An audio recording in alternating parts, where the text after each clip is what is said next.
Quand on vient dans la maison de l'Éternel, ce n'est pas fermer la bouche. Parce qu'on sait à qui nous allons rencontrer. Surtout la nourriture que nous allons prendre. On n'a pas besoin de fermer la bouche. On n'a pas besoin d'avoir le visage froissé. Parce qu'on est ensemble avec le Dieu d'amour. Amen. Et nous avons commencé la semaine de prière qui commence aujourd'hui. Et qui a comme titre le fidèle à ses prophètes. Donc cette semaine de prière, nous allons voir des thèmes et des questions importantes à l'égard des dons de prophétie. Ces questions, ça peut aller à dire pourquoi Dieu a-t-il envoyé les prophètes? Qu'est-ce qui a poussé les prophètes à transmettre les messages? À quels signes reconnaîtront les vrais ou les faux prophètes? Et comment interpréter les paroles prophétiques? Donc toute la semaine, il y aura vraiment des thèmes enrichissants. Voilà pourquoi je vous invite. Demain, c'est à partir de 18h. 19h, 18h, et les autres jours, c'est 19h. Quel esprit, je suis sûr, pendant cette semaine de prière, ce sera une semaine spéciale où chacun devrait prendre du temps de prier et d'étudier. Et je suis certain que le Seigneur nous bénira abondamment au moment où nous nous serons réunis et focalisés sur effectivement les dons de prophétie dans l'attente imminente du retour de Jésus. Dieu ne nous a pas abandonnés. Ça, c'est le premier point. Pourquoi? Souvent, quand on aime une personne, on veut lui parler et passer du temps avec elle. Ceux d'entre nous, nous sommes des parents.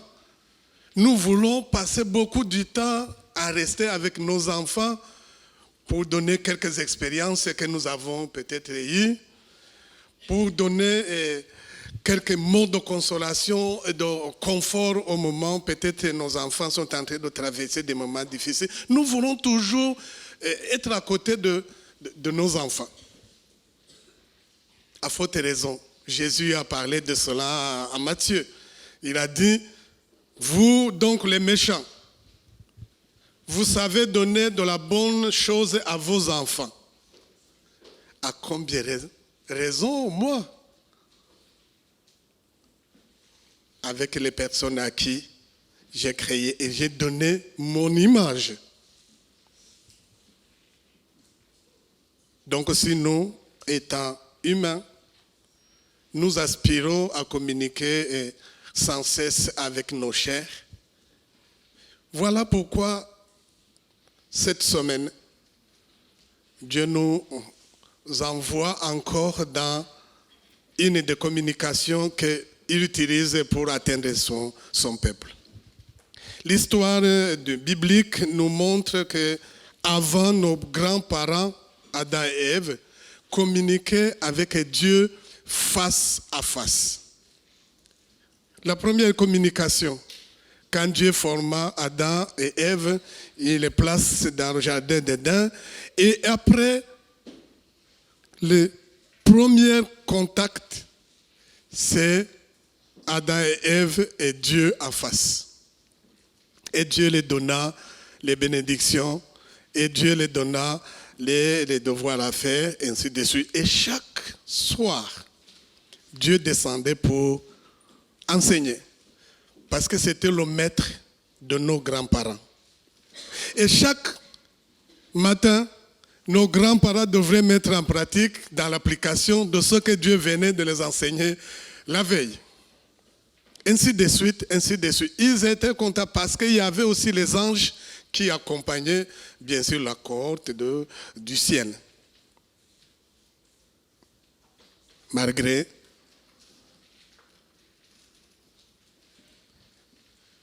le péché, tout d'un coup vient, il sépare Dieu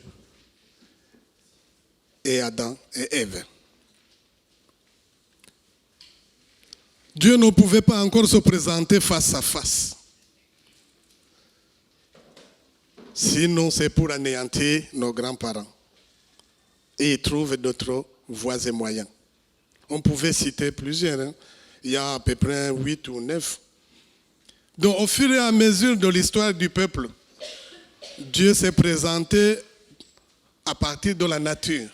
On voit avec Moïse, quand il voyait le buisson ardent, et quand il voulait s'approcher, il dit non, ne s'approchez pas, car là où vous êtes, là c'est le lieu saint. Effectivement, ce n'est pas la parole que Moïse recevait les instructions. Donc, le face-à-face a été donc remplacé par d'autres moyens, parce que toujours, Dieu veut communiquer avec nous.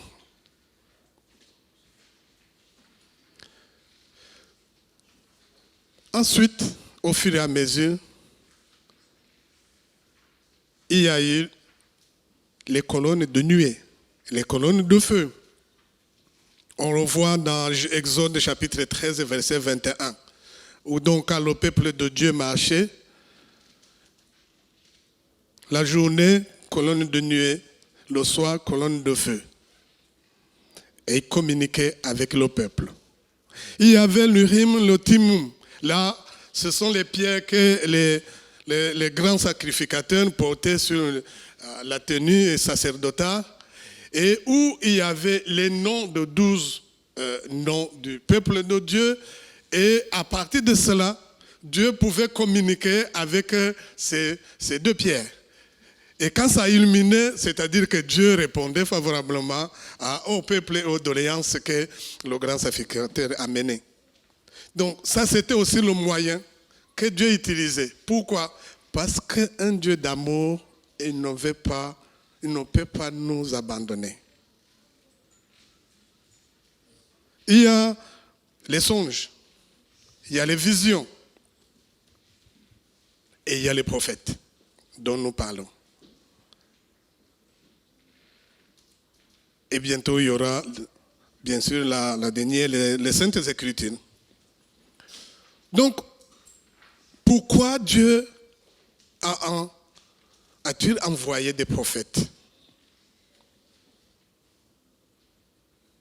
Dans la leçon, nous avons vu effectivement comment, la leçon de l'école du sabbat, Néhémie travaillait.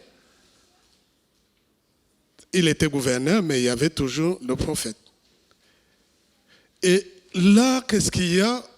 Dieu donnait le message aux prophètes, hommes comme nous, croyant que le message qui va venir, il va atteindre les hommes et les hommes qui sont comme nous puissions aspirer et comprendre facilement le langage humain. Mais l'histoire nous révèle que ça n'a pas été le cas. Des messages que les prophètes envoyaient, toujours les gens se moquaient de ces envoyés de Dieu. Ils méprisèrent ses paroles. Et ils se raillaient de ses prophètes jusqu'à ce que la colère de Dieu vienne. Et il y a les conséquences néfastes qui en résultent. Jusqu'à ce que le grand prophète Jésus, quand il parlait, il dit non, n'est-ce pas que c'est le fils du charpentier? Qu'est-ce qui peut arriver de l'autre côté là? Non. Lui-même, est-ce qu'il était sur l'école de Gamaliel? Non. Donc, avec tout ça, le message, toujours, n'a pas été pris en compte. Et c'est cette histoire qui nous parle toujours de déportation, toujours d'envahissement. C'est à cause de l'endurcissement des cœurs. Mais Amos 3 nous dit, aucun secret. Dieu ne peut rien faire sans être en contact avec les prophètes. Il donne tout le plan.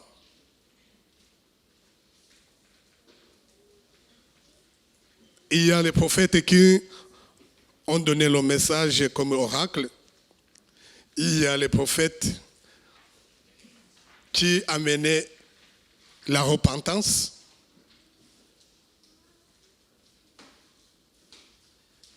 Et tout ça n'était pas aussi facile aux prophètes. Amener le message. Parce que ce n'est pas le message du prophète, c'est le message de Dieu.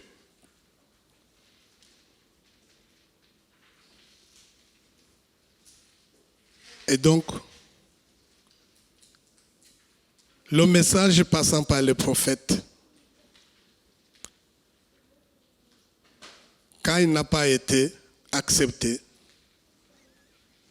les conséquences, c'est que les murs de Jérusalem ont été détruits, c'est que les personnes sont parties en captivité, c'est que les personnes ont parti dans l'esclavage, c'est qu'il y avait des plaies, c'est qu'il y avait des morts catastrophiques, parce que c'était les conséquences de l'endurcissement du cœur. Et ce matin, le message nous ramène. Je ne suis pas prophète, mais le message qui est là, ça concerne aussi le peuple d'aujourd'hui.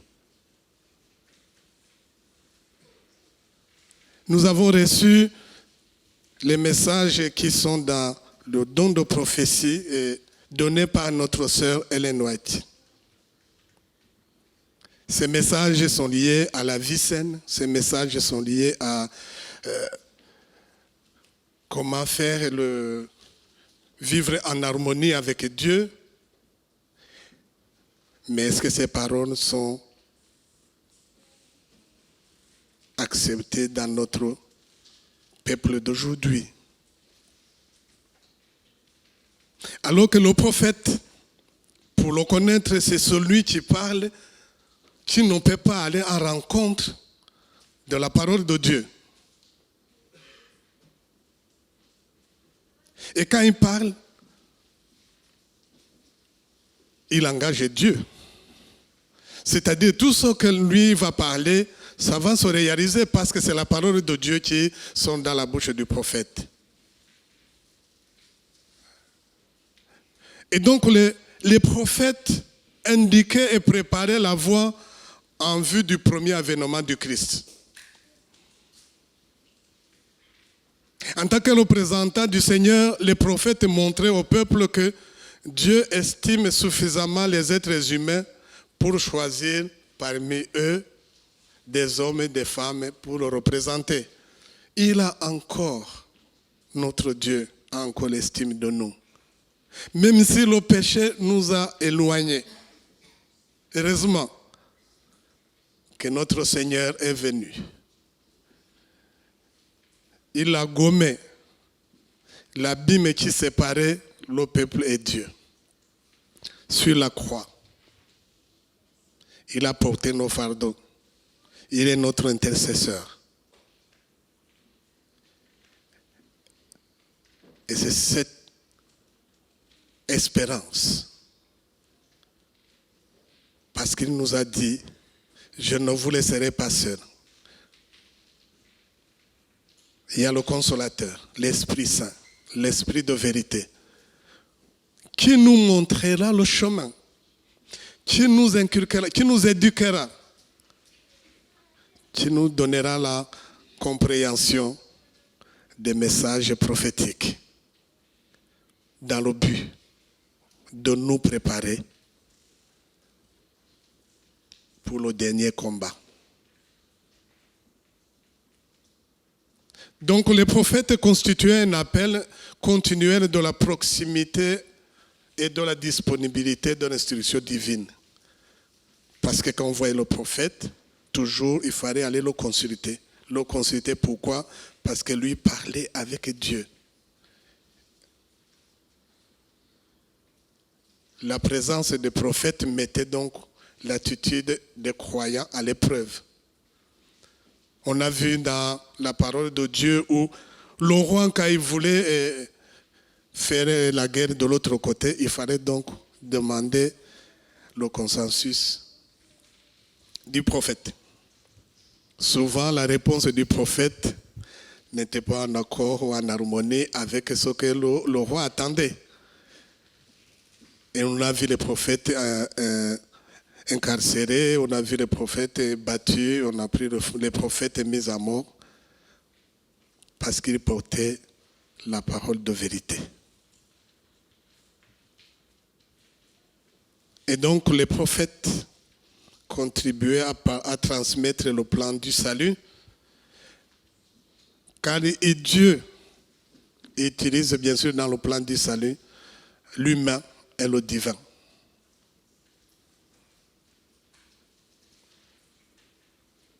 L'œuvre remarquable des prophètes, c'est leur contribution à la parole écrite. Apocalypse 19, 10. Nous pouvons lire Apocalypse.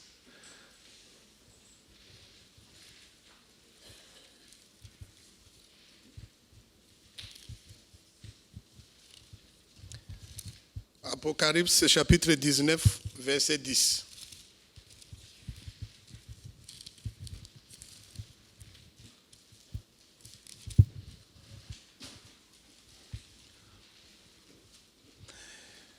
Il dit, et je tombais à ses pieds pour l'adorer, mais il me dit, garde-toi de le faire.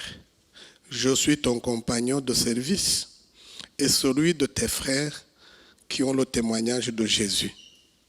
Adorez Dieu, car le témoignage de Jésus est l'esprit de la prophétie. Donc voilà, quand on parle des dons de prophétie, les dons de prophétie, c'est de témoigner Jésus. Le témoigner, c'est de dire tout ce qu'il a dit, tout ce qu'il a écrit dans cette parole est vrai et certain et que ça va se réaliser. Même si ce n'est pas encore réalisé, ça va se réaliser. Et c'est bientôt. Et aucun plan. On revient à Amos chapitre 3, verset 7. Aucun plan ne peut pas être tombé comme ça sur les hommes sans être averti et révélé dans le truchement des prophètes, dans le truchement des Saintes Écritures. Et ce que toujours Dieu veut, c'est notre salut.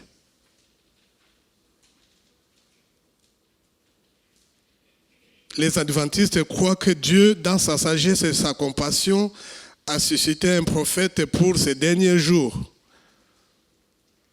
Et c'est ce que je disais de la sœur Ellen White.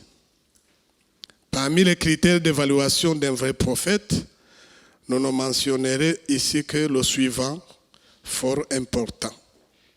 Le vrai prophète ne contredira jamais les messages donnés antérieurement par les prophètes de Dieu. S'il y a le prophète, soi-disant prophète, qui contredit effectivement ce que les autres prophètes ont donné, il y a la question. Parce qu'un Corinthien, un Colossien, on dit les esprits des prophètes sont soumis aux prophètes. Un prophète ne peut pas contredire un prophète. Parce que le prophète, lui, c'est le message qui vient à Dieu. Et Dieu ne peut pas se contredire.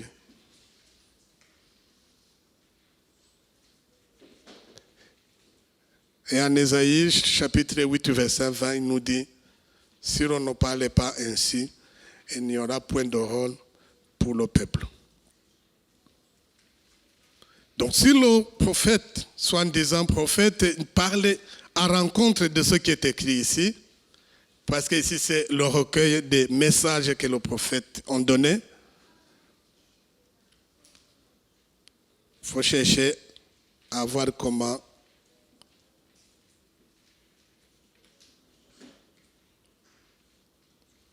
revenir. Parce que son message ne viendra pas du message de la source, la vraie, Dieu.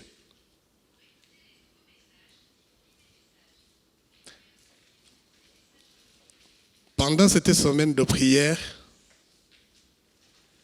je vous encourage à considérer le don extraordinaire de sagesse et de compassion que Dieu nous a donné par ses prophètes et à vous souvenir toujours des bénédictions réservées à ceux qui tiennent compte de sa parole. 2. Confiez-vous en l'Éternel, votre Dieu, et vous serez affermis. Confiez-vous en ses prophètes et vous réussirez. Vous voulez réussir, voilà le secret.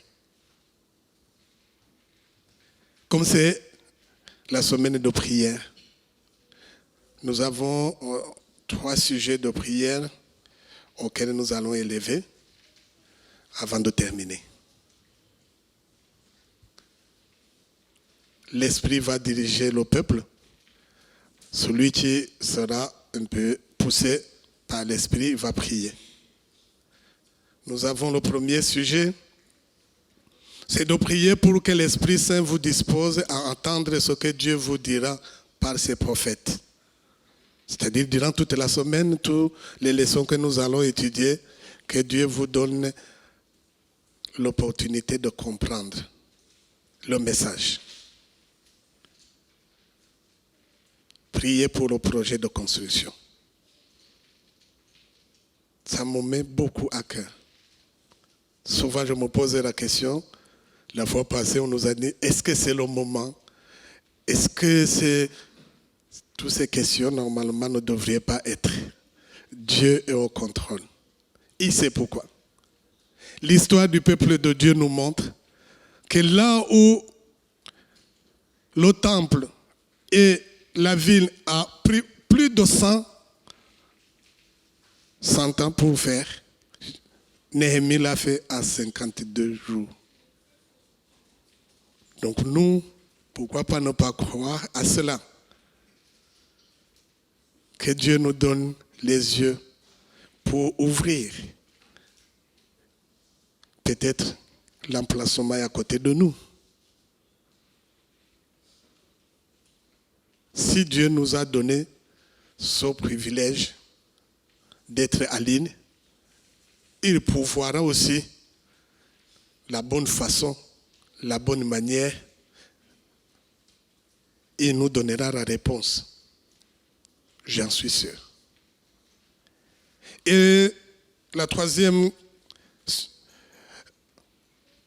c'est prier en réfléchissant sur les bénédictions que Dieu nous accorde grâce à l'encouragement émanant de ses paroles prophétiques. 3 personnes, n'importe quelle rangée,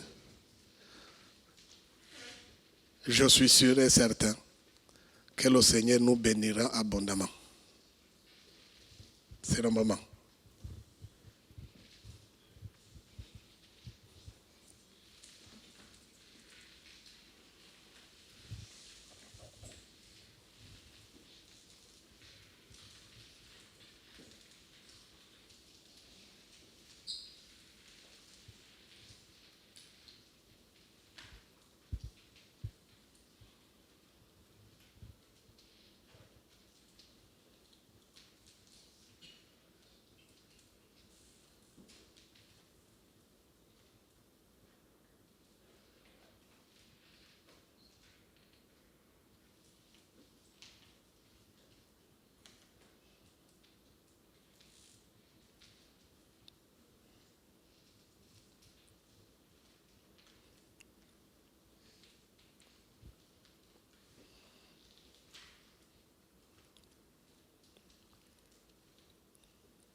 Oui, notre Dieu, notre Père,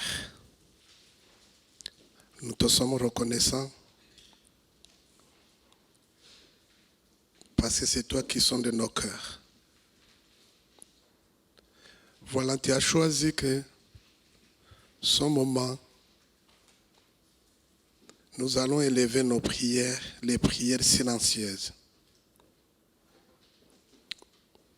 Tu as choisi que ton peuple puisse élever la voix, cette voix silencieuse.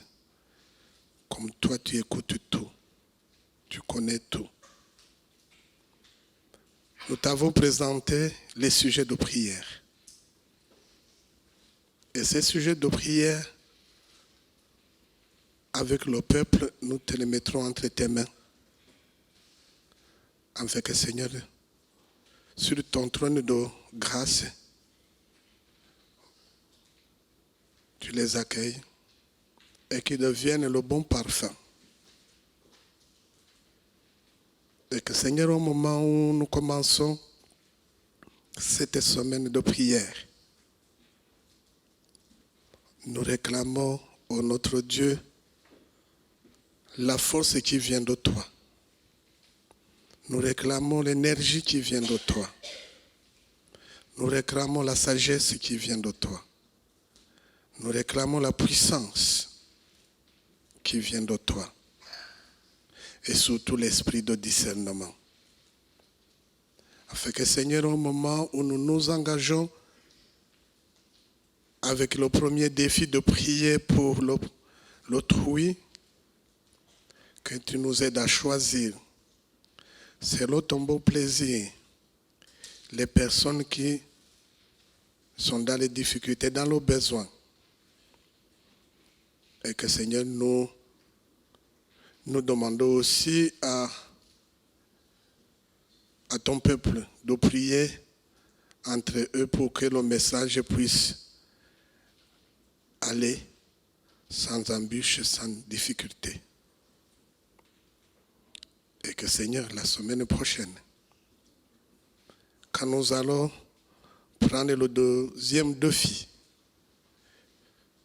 que nous puissions être dans la joie, parce que nous avons emprunté le bon chemin, le bon trait,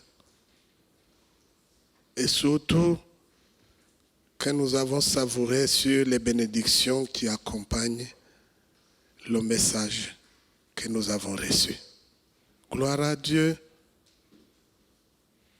que ton nom prenne gloire quand nous t'avons prié au nom de Jésus.